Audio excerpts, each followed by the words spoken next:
workforce thinking that they have just as much chance as men of reaching the top. Within 2 years, that confidence has gone. That's how fast it's going for women in the workforce. There's a great psychologist out in California, her name is Carol Dweck, and she writes about mindset, about all of us needing to have a more open mindset, thinking that we have the ability to learn, not that we already have the talent. So rather than saying, I'm no good at maths, you have to be able to think to yourself, I can learn maths. It's a bit how we can take on new challenges.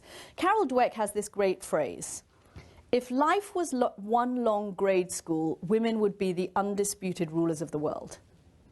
The problem is it's not. And somewhere between school and that lovely meritocratic world of academia and the world of work, the rules change. And women aren't playing so well. Because what's needed in the work world is not that thing of putting your head down and getting straight A's. I mean, of course you need the competence, but I'm going to take that as a given.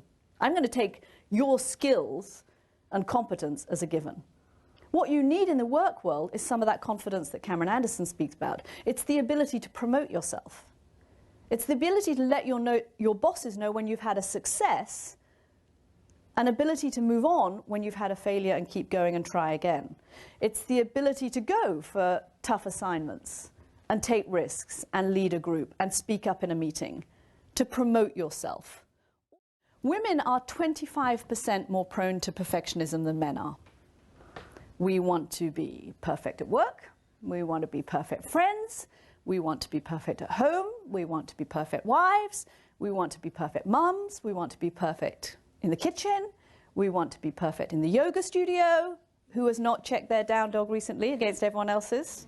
Right? We all do it. But if you're trying to be perfect, you're never going to get there. Perfect is impossible.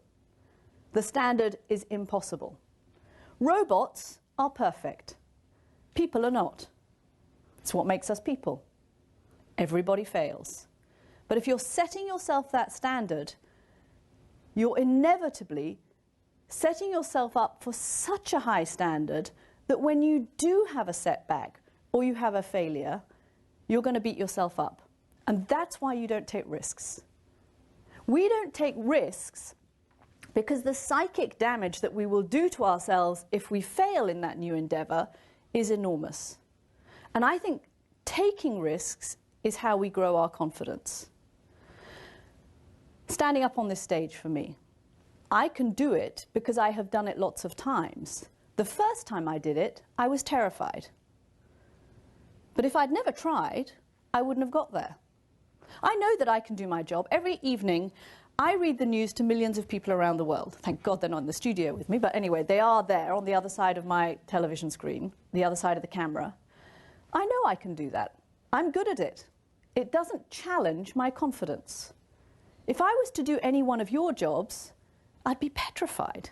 I'd have no idea if I could do it. The only way I could learn is by trying.